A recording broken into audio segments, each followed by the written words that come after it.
Boa noite, o meu nome é Lucas. Hoje eu vou falar um pouco sobre o que é a glicemia.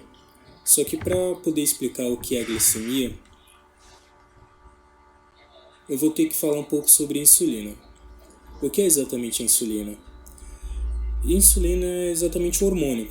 Ela é produzida pelo pâncreas e é responsável pela captação da glicose do sangue para gerar energia ao nosso organismo. Em resumo, para que a glicose penetre nas células, é preciso que haja insulina circulando pelo nosso sangue. Caso contrário, a glicose ficará presa em níveis elevados. E chegando à glicemia agora, a glicemia ela é a famosa diabetes tipo 1, onde o pâncreas já nasce com a deficiência, onde ele não produz a insulina. O que acontece? O nosso sistema de defesa, por algum motivo, ele ataca as células do nosso próprio pâncreas. Como resultado, o nosso pâncreas não consegue produzir insulina e a glicose fica presa no sangue, não chegando às células. Nesse caso, a insulina ela tem que ser injetada de dentro para fora. E é imperceptível.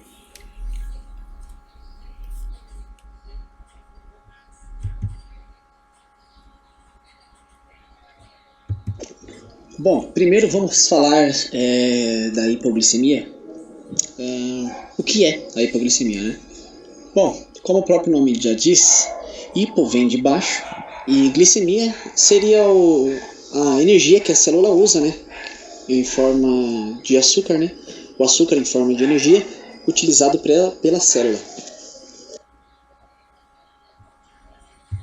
Bom, primeiro basta lembrar que a gente armazena a glicose dentro do nosso corpo em forma de glicogênio. O que é o glicogênio? O glicogênio nada mais é do que glicose ligada a uma outra por ligações químicas, que em breve se torna os lipídios aí, que vira essas gordurinhas acumuladas aí que a gente já conhece na região abdominal. Bom, nesse slide aqui eu deixei uma tabelinha básica, né, de certa forma, informando sobre os alimentos com índice glicêmico.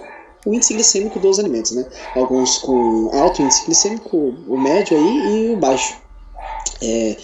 Bom, esses alimentos com alto índice glicêmico, o que acontece? Primeiro, né, o que é, né? O índice glicêmico. O índice glicêmico seria aí a velocidade, a quantidade de açúcar que isso vai se transformar, né? Talvez aí em forma de carboidrato. Esse carboidrato vai se transformar dentro do nosso corpo aí em glicose. Então, geralmente as pessoas que têm o costume de comer muitos alimentos com alto índice glicêmico acaba acostumando aí o seu pâncreas a estar produzindo muita insulina. Ele acaba ficando aí um pouco meio que viciado, ele fica preparado, né?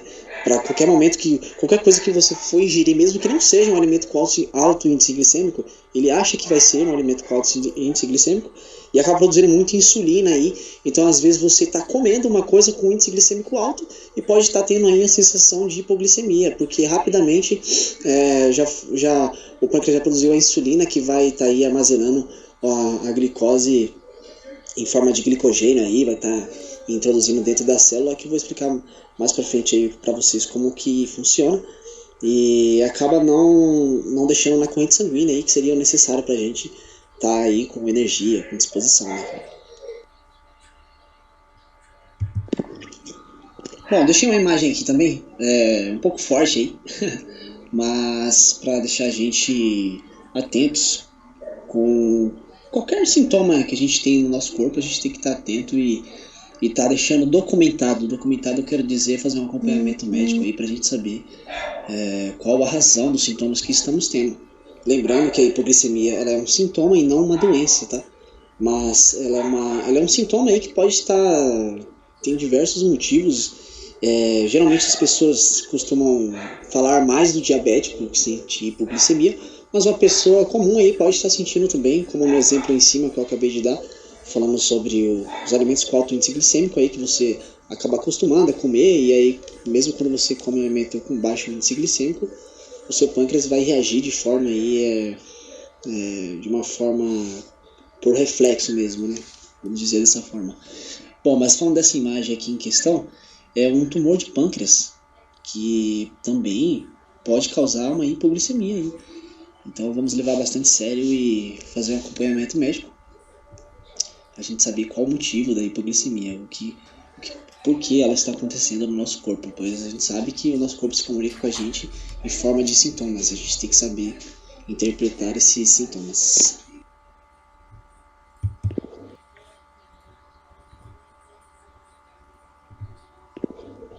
Explicando melhor como que acontece aí a hipoglicemia dentro do nosso corpo, né? Corrigindo o que eu havia dito ali em cima, a gente armazena a glicose em glicogênio, mas não no nosso corpo solto, ela fica aí dentro dos músculos e principalmente dentro do fígado.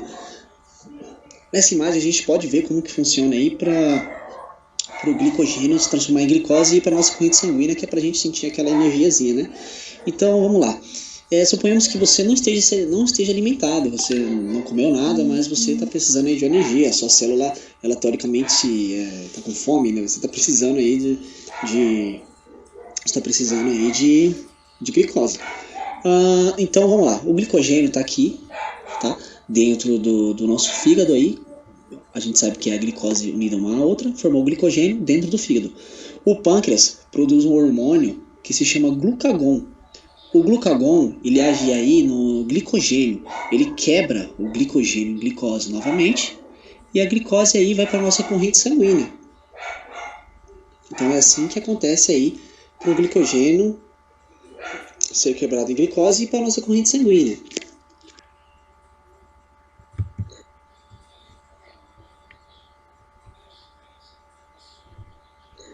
Bom, como eu disse acima, quebrou ali a glicose, então a glicose está correndo aí pela corrente sanguínea. Porém, para ela entrar dentro da célula, ela precisa ser aberta. Sim, a célula precisa ser aberta aí por uma chavezinha, vamos dizer assim. Vamos chamar essa chave aí de insulina, que é outro hormônio produzido pelo pâncreas. O pâncreas produz ali o glucagon e também produz a insulina, que a insulina é ela que vai ser a responsável para abrir a célula, onde a célula vai estar aberta para a glicose poder entrar aí dentro da célula pelo canal da glicose. Então, vamos considerar aí a insulina como uma chave mesmo que abre a célula, tá? Porém, o que isso tem a ver com a hipoglicemia? Bom, é que isso é um processo um pouco demorado aí. Então, as pessoas tendem geralmente a ter uma sensibilidade aí a essa oscilação de glicose no sangue, no corpo, né? Então, qualquer alteraçãozinha aí, tem pessoas que acabam sendo um pouco mais sensíveis e sente aí uma hipoglicemia.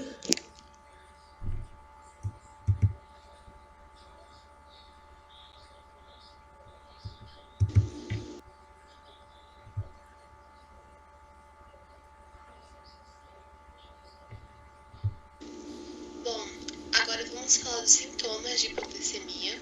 E além desses que mostram no slide, que é a dor de cabeça, alteração do humor, desmaio, visão turva, confusão mental, náusea, suor frio e sonolência, a pessoa também pode ter fome excessiva, tontura, palpitações ou ritmo cardíaco pode ficar acelerado, e ela também pode ter formigamento nos lábios.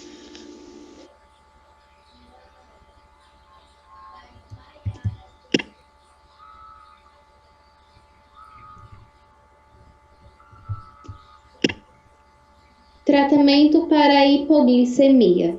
Para se tratar a hipoglicemia, vai depender muito da gravidade dos sintomas que o paciente estiver sentindo e se ele tem diabetes ou não. Em relação aos sintomas, o que o paciente vai apresentar? Dores de cabeça, tonturas, tá? Esquecimento frequente das coisas, a visão já vai estar um pouco embaçada, tá? Desmaios. Esses sintomas aparecem por quê?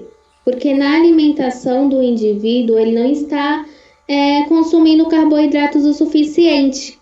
Por isso que ele vai começar a apresentar esses sintomas. Em relação à diabetes, é a glicose que está muito baixa no nível que deveria estar.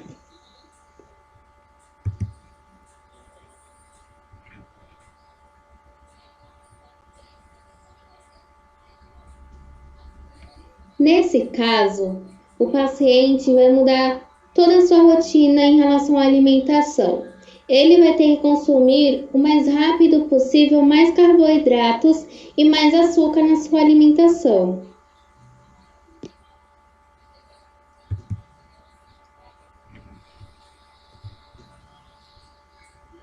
Nesse exemplo, temos uma refeição rica em carboidratos. Aí tem praticamente as coisas que o paciente deve ser acostumado a comer, e está certo, como o feijão, o arroz, independente de ser arroz branco ou parboilizado, tá? Isso não faz diferença. Verduras, independente de cozida ou crua mesmo, salada verde e ajuda também um copo de suco de laranja, tá bom? Porque o copo vai entrar na parte doce da sua alimentação, ajudar no nível da sua glicose, tá? Então, até aí está tudo certo. Essa maneira que está no exemplo do slide está corretamente se você se alimentar dessa forma.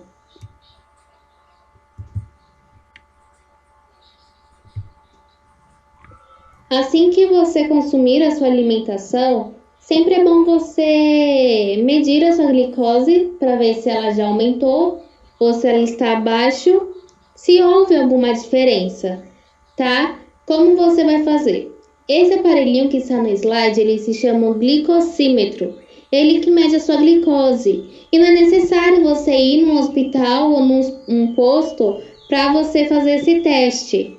Esse aparelhinho, ele vende em farmácia ou em loja online mesmo. Você tendo ele em casa, você pode fazer ele tranquilamente, sem precisar de nenhum profissional da saúde para fazer esse exame. Esse aparelho, ele vem com uma agulha. Alguns vêm com lencinho umedecido a álcool para você fazer a higienização no seu dedo. Você pega, faz a higienização do dedo que você vai furar. A agulha, ela tem 5 níveis, porque depende muito da pele da pessoa. Tem pessoa que tem uma pele mais grossa, uma pessoa que tem pele mais fina, tá bom? Então, se sua pele ela não for muito grossa, você pode deixar ela no nível entre o 2 e o 3. Você limpa o seu dedo, fura. No glicosímetro vai vir uma fita. Essa fita vai ser onde você vai encostar o seu dedo já furado para que o glicosímetro possa medir a sua glicose, tá? Então, assim que você furar o seu dedo, você aperta ele para se formar uma bolinha, como está aí no slide. Assim que você furar e formar essa bolinha, você encostar essa bolinha de sangue na fita e depois de 3 minutos o seu teste já sai, tá bom?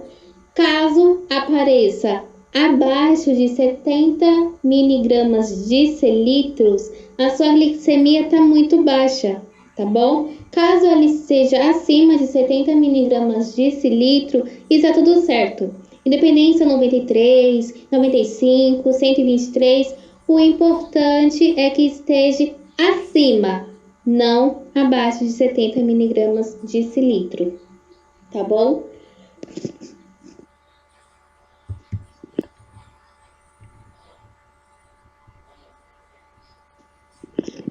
Aí você fez o teste, tudo direitinho e percebeu que não houve nenhuma diferença. O que você vai fazer? Você vai consumir novamente algum alimento que tenha carboidrato, desde que seja de 15 a 20 gramas, tá bom? Aí nesse slide estou mostrando um copo de suco natural de laranja, uma fruta doce, 4 bolachas de água e sal, uma colherzinha de mel, tá bom? Isso ajuda muito. Você pode comer de 1 em 1 hora, em 2 em 2 horas. Assim que bater uma fome, você já pode ingerir um desses alimentos ou qualquer outro, desde que tenha carboidrato. Mas se a pessoa estiver desmaiada, sem condições algumas de mastigar algum alimento, o que você pode fazer para ajudar? Você pode pegar uma colher de sopa, tá bom? 15 ml de mel. Você pode colocar entre a bochecha e o dente da pessoa. Você pode ir massageando para que esse alimento ele desça mais rápido, tá bom?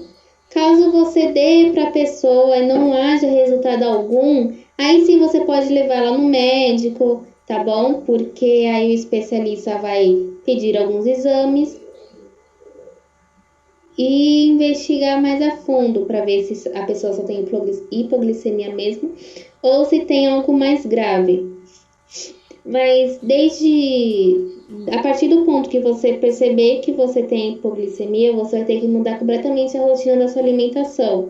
Deixar de comer tudo aquilo que você estava comendo exageradamente e comer mais esses alimentos ricos em carboidrato, desde que você não exagere, tá bom?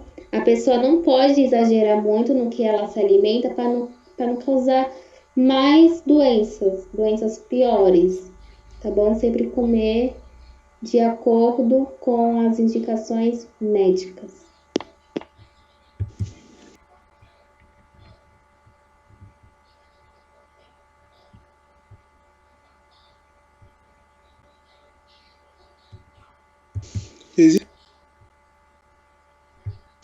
Existem alguns fatores que podem desencadear a hipoglicemia. Alguns deles estão listados no quadro.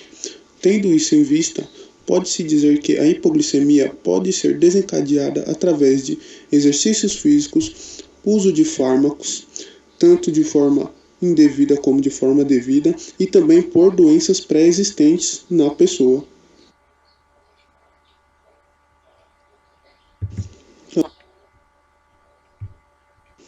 A utilização de drogas para fins médicos ou recreativos pode também causar a hipoglicemia. A utilização do álcool em excesso pode causar sim um pico de hipoglicemia. O álcool é uma delas devido à sua alta capacidade de inibir a neoglicogênese, fazendo com que a pessoa tenha um alto nível de hipoglicemia, dependendo da ocasião ou do nível de consumo alcoólico dessa pessoa. Vale se lembrar também que a utilização de alguns fármacos podem fazer com que uma pessoa tenha sim um pico de hipoglicemia. Sendo utilizado de forma correta dentro de uma clínica, isso não fará mal. Porém, sendo utilizado de maneira recreativa, poderá causar alguns danos piores.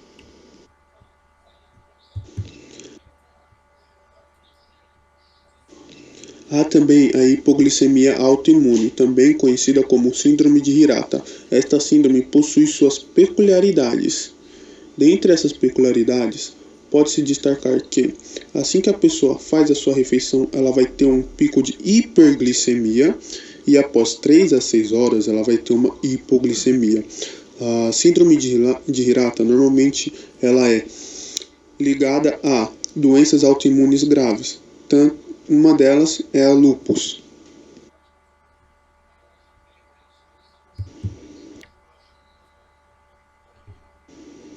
A hipoglicemia pode ocorrer também em pacientes com insuficiência hepática, ou seja, devido a lesões no nosso fígado através de tanto um alto consumo de álcool, como citado anteriormente, e drogas, pode-se ocorrer o quê?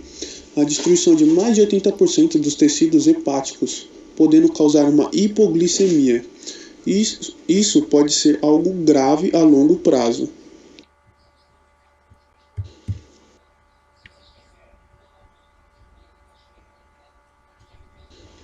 Existe também a insuficiência endócrina, que pode causar um tipo de hipoglicemia, devido à deficiência de hormônios com ação contrarreguladora, como cortisol, não comum em adultos.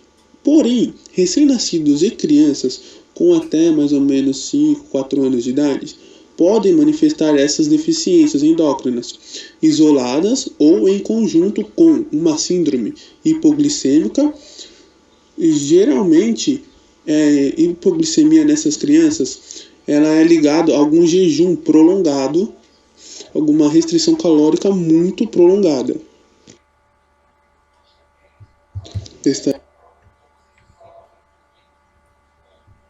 Estarei listando agora métodos de diagnósticos da hipoglicemia. Pode-se dar uma atenção maior ao teste de jejum prolongado e o teste de supressão do peptídeo C.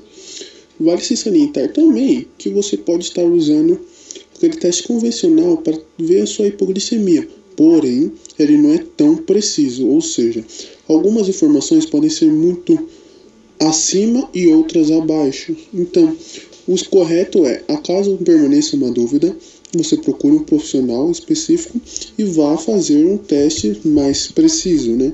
Que te dará informações mais concretas sobre o que é a sua hipoglicemia, qual é o tipo dela.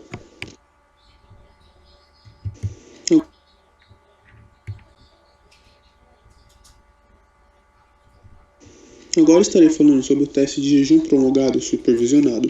Esse teste tem o objetivo principal de avaliar o papel da insulina na gênese da hipoglicemia. Neste caso, o teste pode ser encerrado assim que o paciente atingir uma glicemia menor ou igual a 55 mg por decilitro, pois nesses níveis a secreção de insulina e outros polipeptídeos são suprimidos. Isso estará apresentado a vocês na tabela.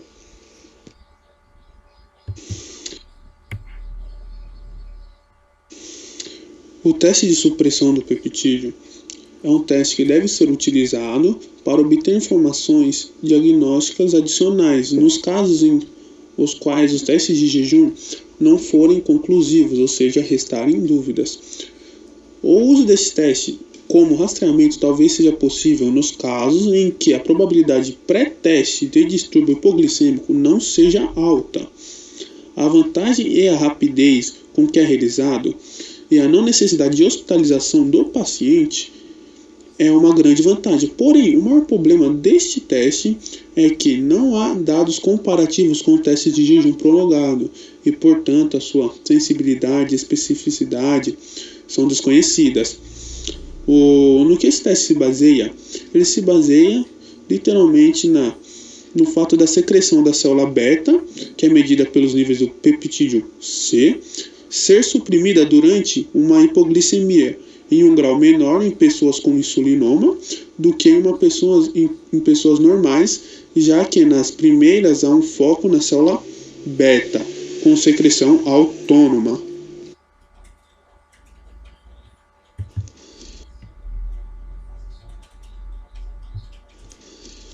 O teste de estresse físico e o teste de infusão de piruvato são dois testes que eu estarei falando agora. O teste de estresse físico deve ocorrer com o paciente pedalando em uma bicicleta ergométrica durante 10 minutos. Esse paciente deve ter uma frequência cardíaca máxima até 220 batimentos, dependendo da idade. Dosa-se então a glicemia, insulina e piruvato no tempo de 5, 10, 20, 30 e 40 a 60 minutos. Lembrando que essas dosagens serão realizadas após o exercício. A elevação da insulinemia acima de 3 vezes ao iniciar os testes pode ser considerada positiva. Agora estarei falando do teste de infusão do piruvato. Ele é feito em paciente em jejum pós-noite. Uma dose de piruvato de sódio de 3,9 mol é administrada por via intravenosa em 1 minuto. Dosa-se então a glicemia e insulina e o piruvato nos tempos de 3, 5, 10 a 30 minutos. Os pacientes com hipoglicemia induzida por exercício apresentam elevação da insulina plasmática acima de 4 vezes o inicial, enquanto as pessoas normais não modificam a secreção de insulina. Ou seja, isso também é um teste que pode ser diagnosticar algum outro tipo de deficiência que pode causar sua hipoglicemia.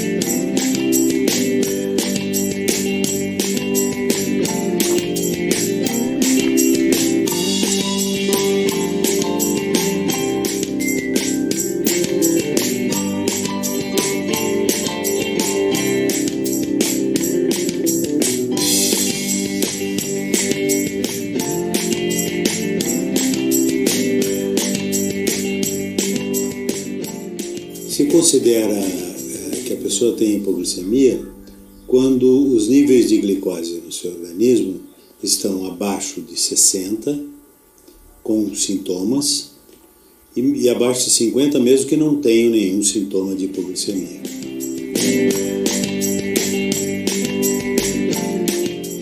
Como é que você reconhece a presença de hipoglicemia?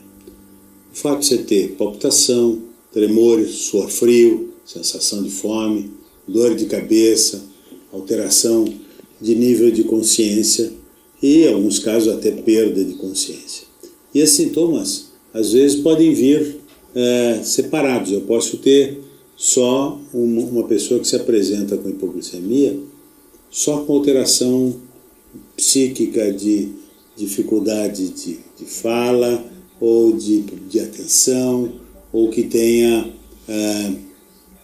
chegando até, às vezes, até a perda de sentidos, sem nenhum outro dos sintomas de palpitação, tremor, e suor frio e grande sensação de fome ou de ansiedade. Na presença de uma pessoa que esteja com hipoglicemia, ela deve lançar a mão, comer açúcar ou carboidrato de absorção rápida. E no caso, o equivalente a 20 gramas, de 15 a 20 gramas de carboidrato. Isso pode ser, por exemplo, um copo de suco de frutas, preferivelmente de laranja ou de uva, ou um copo de um refrigerante não dietético, ou comer uma colher de sopa de açúcar, ou de mel, ou até de caro, uma colher cheia, pura ou dissolvida na água. Se a pessoa estiver desmaiada e não puder comer, ingerir esses alimentos, se você tiver glucagon em casa, o ideal é que seja injetado glucagon.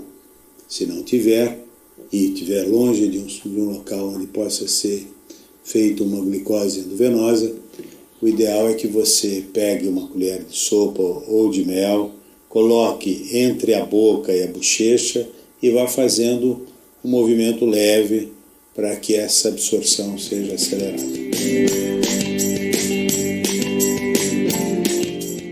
Como evitar a hipoglicemia? Bem, tomando a dose correta de medicação, seja de comprimido, seja de insulina prescrita pelo seu médico. Além disso, comer nos horários certos, não pular a refeição e não comer menos do que se deveria comer para cada uma das refeições. Se você estiver fazendo uma contagem de carboidrato, atentar para quanto você está contando e contar corretamente, para que a dose de insulina administrada seja adequada para aquela quantidade de carboidrato ingerida. Além disso, se for fazer uma atividade física, um exercício, comer uma quantidade de carboidrato antes, ou interromper essa atividade se ela for muito prolongada.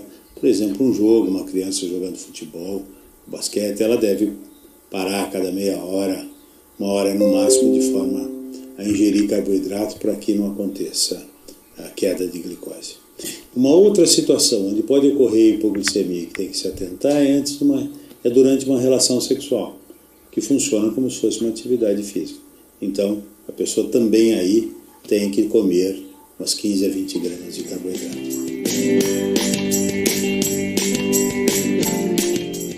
Os principais riscos da hipoglicemia para as pessoas com diabetes são, se estiver dirigindo e não tiver percebido, então, às vezes você pode aumentar o risco de colisão, ou a pessoa às vezes até chega a capotar o carro por ter uma hipoglicemia sem sintoma, principalmente, ou se tiver até com sintoma, se ela fala, não, mais um pouquinho, eu vou lá para frente, e lá na frente eu acabo, daqui a pouco eu paro e como alguma coisa. Se estiver se sentindo com manifestações de hipoglicemia, e estiver dirigindo, tem que parar o carro ou o veículo que estivesse dirigindo e comer alguma coisa para não colocar a sua vida em risco e dos outros também. Numa atividade intelectual importante, numa discussão, numa reunião, a hipoglicemia também piora o raciocínio. Então você deve chegar para essa reunião armado para, se tiver hipoglicemia, poder ter alguma coisa que você coma e que melhore. Seja uma bebida açucarada, ou sejam 2 ou 3 melzinhos ou esses gels de glicose que você pode lançar a mão, que também resolvem essa situação. Nos casos de hipoglicemia muito séria, se não forem tratada, a pessoa pode evoluir por uma convulsão, por um coma, e até em casos muito sérios, que não se fica muito tempo sem que se trate, ela pode evoluir para a morte.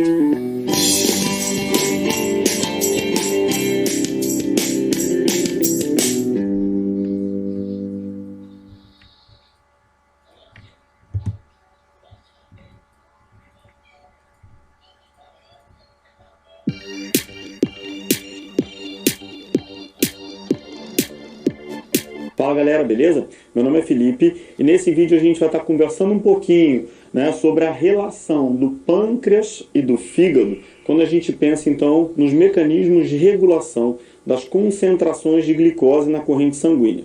Por que isso?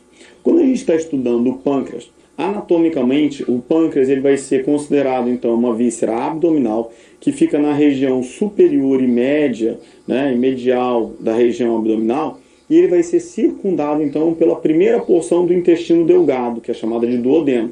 Então, o duodeno envolve o pâncreas. E ele tem uma relação muito importante com o pâncreas, principalmente quando a gente pensa na função exócrina do pâncreas. Então, esse pâncreas ele é considerado como uma glândula de função mista, ou seja, ele tem função endócrina e função exócrina. A função exócrina está relacionada com a produção do suco pancreático. O suco pancreático a gente estuda quando a gente fala de sistema digestivo. No sistema digestivo a gente tem alguns líquidos que atuam no processo de digestão química. Quais são esses líquidos então? Então a gente fala da saliva, né? Depois a gente fala do suco gástrico, do suco pancreático e da bile. Então o suco pancreático nada mais é do que um suco digestivo produzido então pelo pâncreas e que vai ser drenado pelo ducto pancreático até a porção descendente do duodeno e vai atuar no processo de digestão. Mas não tem nada a ver com o assunto que a gente vai falar hoje, que é da relação então da concentração, né, da relação entre o pâncreas e o fígado para manutenção ou equilíbrio das concentrações de glicose na corrente sanguínea. Quando a gente pensa na regulação de glicose, a gente vai pensar então na função endócrina do pâncreas. Então, o pâncreas, lá no seu interior, né, ele vai ter algumas células, né, e algumas estruturas que são chamadas de ilhotas de Langerhans. Essas ilhotas são também chamadas de ilhotas pancreáticas. Dentro dessas ilhotas, eu vou ter algumas células principais. Dentre elas, a gente vai citar no nosso vídeo de hoje a célula beta e a célula alfa. Por quê? Porque elas estão diretamente relacionadas, então, com a secreção de dois hormônios muito importantes que acontecem no pâncreas, a insulina e o glucagon. Felipe, mas qual é a relação, então, do pâncreas com o fígado? Então, olha, a gente tem que parar para pensar o seguinte. Qual é a grande função do fígado? Metabolismo, né? E quando a gente fala de circulação porta-hepática, quando a gente estudou lá, né, circulação porta-hepática e sistema digestivo, a gente aprende o seguinte: tudo aquilo que foi absorvido pelo tracto gastrointestinal, ou quase tudo, né, que foi absorvido no tracto gastrointestinal, precisa passar pelo fígado para que aconteça um metabolismo, ou seja, um processo de transformação. Então, através da circulação porta-hepática, né, então eu vou ter as minhas veias mesentéricas, superior, inferior, veia gástrica, veia esplênica, elas se juntam, formam a veia porta-hepática, e essa veia porta-hepática então chega no fígado. Chega no fígado trazendo o quê? Trazendo todos os subprodutos então que são derivados então da minha alimentação, da minha nutrição. Quando esses subprodutos chegam no fígado, então, e ele inicia esse metabolismo, ocorre um aumento da taxa de glicose na corrente sanguínea. Então, eu vou ter aumento da glicose. A glicose ela é extremamente importante para todos os processos de metabolismo celular, de todos os tecidos.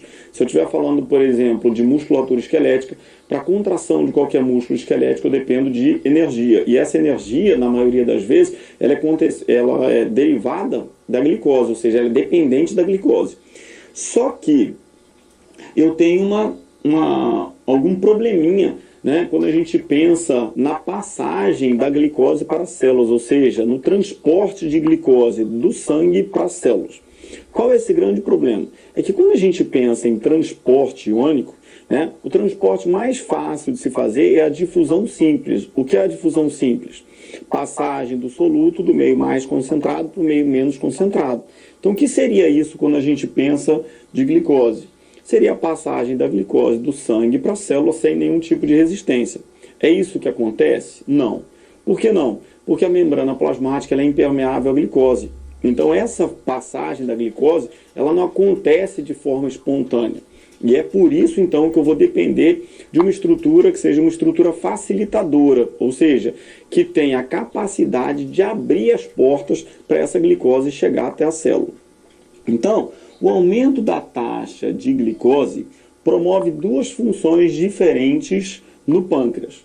Primeiro, que está em setinha verde, então, ele vai estimular as células beta, que são as células responsáveis pela secreção de insulina. Essas células beta também, assim como as células alfa, localizadas lá, são células que compõem, então, que estão localizadas nas ilhotas de Langerhans. Essas células beta, então, vão estimular a produção de insulina. E você vai ter um aumento, então, da concentração de insulina na corrente sanguínea. Por que isso? Porque a insulina vai ser o hormônio, então, responsável por facilitar a entrada da glicose nas células.